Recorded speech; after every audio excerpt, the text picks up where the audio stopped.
So it was December 1st of 1995 when I actually walked into the US Marshals office at 601 Market Street in Philadelphia. I was a free man at that moment. But a few hours later, this is what happened. It was pretty traumatic for me to have an experience where I would walk out chained to a guy next to me, two of them actually, and end up being shuffled off into a van to a destination I never heard of. It was in the Pine Barrens of South Jersey, and I wondered, the biggest question I had at that time was, how the heck did I get here? Like, what was it in my life that actually put me in handcuffs, leg irons like this, chained to a guy next to me that wanted to share his story about how he raped and mutilated somebody. And I heard a whole bunch of stories on the way over there, and it didn't make much sense because of why I was there. But I got to understand over the next 90 days, I asked that question over and over and over again. And I was 30 something at the time, but a lot of things happened leading up to that point. Like, I made a ton of decisions around my own identity and purpose in life, and why would I choose a path that would lead me to this place? And actually, at 90 days, it was a gift, because what I was looking at was a lot longer, and I had two partners. It was a business venture that I got into 11 years earlier. Started in 1984. I was 28 years old, and I had the opportunity to grow my little kingdom. Okay. And what was interesting about that is the fact that it was my little kingdom. And I had this desire in my heart always to be successful, to be significant. We talk about core longings. Why do we do what we do? Well, I had this core longing that wasn't fulfilled in God. Even though I grew up, I was in this kind of normal family environment, I guess, as normal as you could call it. My parents didn't get saved till I was born, but they were maybe 40 or 40s. Mom was 36, 37, and they had lived a different life before that. There was multiple marriages, affairs. In fact, the two of them met when one of them was married. I found out later. You find out all kinds of things later when the family speaks up or you ask questions. Many of those questions I really didn't want answered, but I look back and I said, well, okay, how the heck did I get here? Like, what was it? So it wasn't a question of the things that I did that landed me here, the compromise that I had given into. That I understood. But it was something deeper. It's a deeper question. Like, why do we do what we do? It's the life situation I found myself in was on this van with a bunch of guys, and when we got there, I mean, it was pretty crazy. It was later in the day on a Friday, and I wasn't supposed to I was supposed to be checked into a federal prison camp, right? The camp is, many of you probably know, we used to call it Club Fed back then. It was, there's no razor wire or fences around it.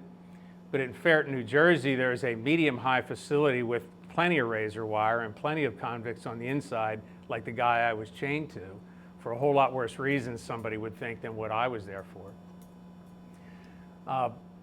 But I got there late on a Friday and they lost my paperwork. And they didn't have everything they needed to understand, who is this guy? So I'm asking myself, how did I get here? Well, guess what? They're asking me the same thing. And I answered the question, but that's not the way the federal prison system works. If they don't understand where you belong, guess what they decided to do? Treat me like the worst of the worst. So where I spent my whole entire weekend for 3 days was in a cell, not a whole lot bigger than what Francis Chan was sitting in lockdown, in the hole, they call it the hole. Administrative detention along with the worst of the worst. I had a cellie at the time. There wasn't really much of a mattress. It was about this thin. It was metal steel. There was a slot in the door. It's the stuff you see on TV. It's real.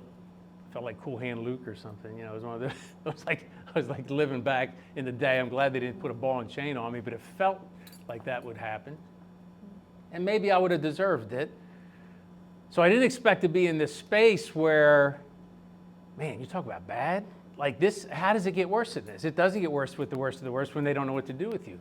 23 out of 24 hours a day, and you've heard the stories. There's some people here that have experienced similar things.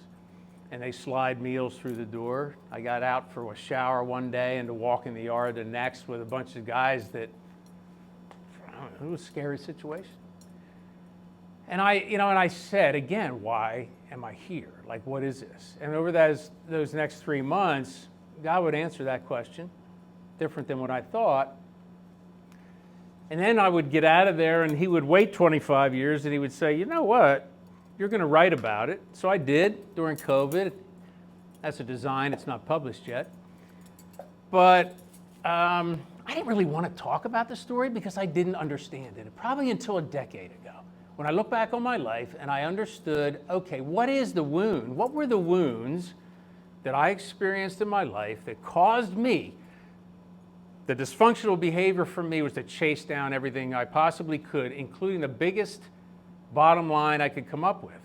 I accelerated everything. So I finished undergrad in 3.5 years. I went to grad school, did a full semester, got my MBA down at Drexel in record time, and I was in the business world, and I was going to make a difference. And I didn't understand the deep messages of a father who was very much an authoritarian figure, somebody who expected everything out of me that probably in his own life he couldn't achieve, and a mom who was a perfectionist. You wouldn't have seen on the surface that there was anything really going on, but deep down inside there was major trauma, major wounds that I had to understand where they came from. And no, they weren't necessarily physical, although I took my fair share of beatings with the belt when I did something wrong. I was an only child, so guess who got blamed for that? Everything. And even whether I deserved it or not, I still got blamed for it. And I got hit pretty hard for it. But God showed me during probably this last decade a number of other events that took place. One of them I never forgot. And I will give you a peek, though, at where I was checked in at right here. So that's the entrance, and I'll tell you why I have a picture of it now, where we were dropped off, and I had to go in for processing, chained to a bunch of guys and shotguns on either side and rifles in the tower and walking into that, okay, for a long weekend until they took me out and said, here, see over there, walk over there, you'll meet somebody in that direction when that was all over. But here's where it started. One of many reasons that I felt the way I did and why I was there was because I believed lies that I was told. And I call it the notorious one-hitter because it was. To me, I thought it was pretty cool. I'm a baseball guy ever since I was growing up. My career in baseball, I'll call it a career, started in Little League, went all the way through college, and I was a pretty decent player. I mean, most of the time in the lineup, I'd hit third or fourth, and I played first base, I pitched, I played third. I played most positions in the field, but as a kid, I was a pitcher and I a shortstop. And then I went to college, played first base, did some pitching. But one of the probably the coolest thing, if anybody is sports oriented, or even if you aren't, if you're a chess master, and you win that big tournament, you understand how really cool this is. And I was 18 years old between my freshman and sophomore year in college, and I came home and played summer ball, and my dad was a coach, or he helped as a coach, and I pitched that day, and I threw all but a perfect game, one hit. I didn't walk anybody.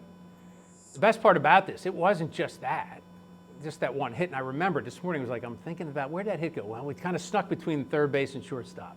It was they almost got him. In fact, I think even the shortstop field that threw it over wasn't in time, it was a hit.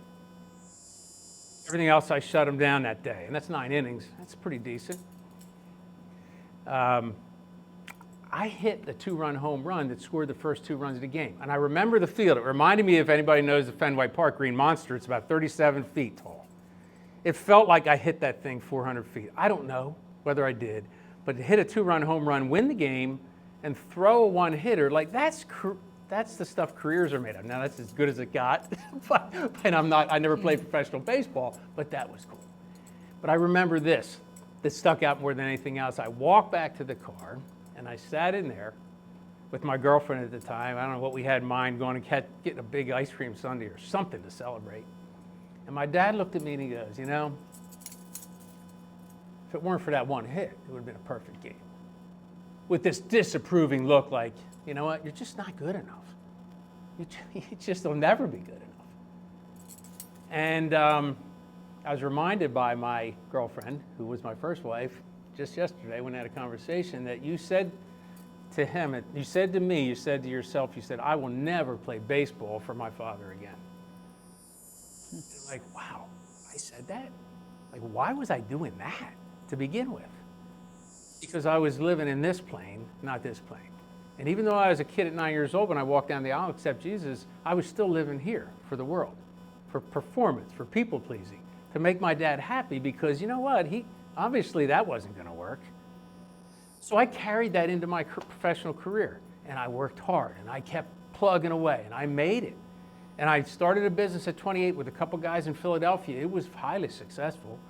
We were, if anybody knows Philly, we were at Broad and Spruce, the Atlantic building. That's where we set up our office. We were on the 18th floor, 10,000 square feet, glass walls in our offices. I could see out my office window in the corner on a clear day all the way to the Delaware Memorial Bridges. That was before they built the Kimball Center. I don't think I could see it now. It's right next door to it.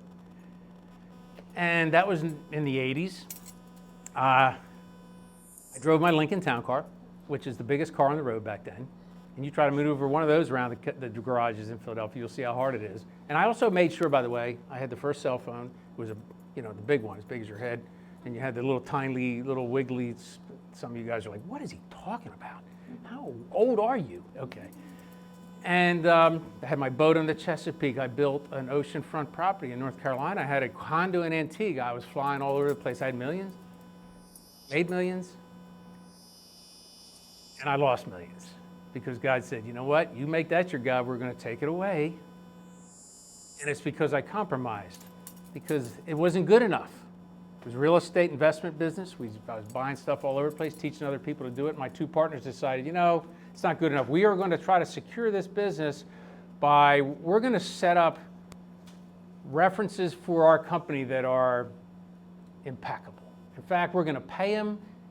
And eventually what they ended up doing was creating phony references to help people just take a look at them, to decide where they're going to do business with us. And they were paid off, and they were shown, you know, that they made millions doing business with us, and it was all not legit. None of it was legit. And so we made millions legitimately, we made millions illegitimately. Well, I guess you get a disgruntled employee when we shut down the business, because if anybody's around in the late 80s, they know how bad real estate got in a hurry. And before you know it, we had US attorneys investigating, and indictments were handed down. But it took 5 years after I knew I was being investigated and I was interviewed until I finally got to report to that marshal's office after multiple grand juries, trials where I was the key witness and testimonies against people that I knew and cared about at the time. I cooperated as best I could. And my partners got 2.5 to 3 years. It was by the grace of God that I only got 90 days. And so God said, write about that and explain, though, why it is that you ended up there. Not just the fact that you did. So this isn't just some jailhouse story, okay? This is a story of healing, surrender, of restoration, of all the things that I didn't do and understand that were available to me because I chose a different path. And so I think for any of us that are here today, it's important to understand that we all have a greater story to live into, not just the little small stories that we want to write for ourselves, the ones that we want to get our own needs met in our own ways. Because I certainly felt important driving around that Lincoln Town Car. And I had some great stories. You have to buy the book. Sorry, I'll give it away when I get it. But there's some unbelievable ways that God just stripped those away from me one by one. Not just by own poor choices, but He got my attention. And when I walked out of that place, many years later, I should say, that I look back upon it, and we did this together. I went back there. That's me. A couple of years ago. That's why I have pictures of it. And it's like God said, we're going to show the redemption side of the story. So the brokenness that I experienced and how God healed me from the wounds of my childhood and showed me a different way, and he reinterpreted my life and said, that is not who you are. Who your dad said you are, that is not who you are. You are a new man. You are my creation, and I have you for a purpose right here, right now. And so I went back to prison under a different set of circumstances, and I've been going there ever since, right here, Lancaster County Prison. And I've met some really cool guys. And I met some people that this is how they get brought in. And they get brought in again sometimes, and again and again. Thankfully, that wasn't me, because I learned something from that. Really cool news. There's a likelihood that in the evenings, under the ministry that we're doing right now, the two of us will be going to Lancaster County Prison, doing Identity Matters for inmates, for people in reentry, for men and women, and teaching them that this isn't the way it has to be. Like this, there's this available. You can come in, like I am here. I walked into that place, and I went into it looked the same way it did like 25 years ago. It was crazy. And I saw people in the same situation from a different point of view. Like these are all people hurting because they've made bad choices, and they don't even know why they made the bad choices. But we have to teach them a different way. The guests here at the mission have to understand there's a different way. And many of them have wore these that are here. And many of them will wear them again, unfortunately. But what I love about the healing power of Jesus is that he says that doesn't have to be you. That doesn't have to be the way you live your life. There is another way. And if we're honest, everybody in this room has experienced something. Maybe not it may not have been handcuffs. It may not have been that. But it was something in your life, some wounds, something you took for the team in many ways. I took it for the team in that regard. And I don't understand it, but I have to. Colleen gave you great stories. I'm giving you one now. Like how did I even come around to that point of view? You can go on the website, you can go on to 90daysinside.com and hear more and see more. There's a lot of reasons why I did that, but I'm so thankful today that I heard God's small voice say, look, I've got a different plan for you. It's not about making money. It's not about significance in your way of defining it. It's the way I define it, which means that you can go to a mission and teach, or you can go to prison and teach, and you have a lot more impact exponentially. And we talked about this in Come and See this morning. Virus is going to virus, okay? Exponential growth is going to be exponential growth. You tell one person, they're going to tell 10. One person gets an experience in this place, and they're going to share that experience with 10 more. And there'll be places when we go to heaven, you're going to have all kinds. You have an eternity to hear stories about your choice, Ruth, to do something and love on somebody that they didn't expect to get loved on, and that shed that into dozens of people's lives later. That's the cool. That's what eternity is going to be about. Like we're going to hear stories all the time, redemption stories.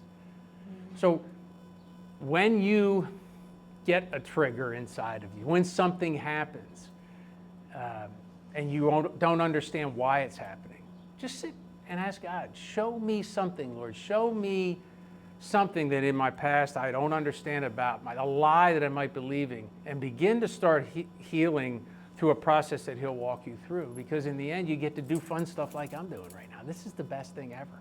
It's hard. Like I'm still living those moments when I'm sitting here talking to you. It's like I'm there. It's like I was in that small cell, 7 by 10 with a guy. I counted the blocks. I was there a long week. It felt like it was an eternity. Glad I grabbed Michener's Chesapeake before if anybody's seen it, it's about this thick, and I read most of it in 3 days, because like, how am I going and praying and laying there and going, Lord, what do you have for me now? And I met some of the coolest guys I'll ever meet again, because this is not people I'd hang out with normally when I was in that camp. When I was there, I met guys, and I'm still in touch with them 25 years later, okay? Because they had a story too, and their stories got changed. People's lives were changed as a result of the time I spent there. And so is mine. And so will yours be if you give them the opportunity.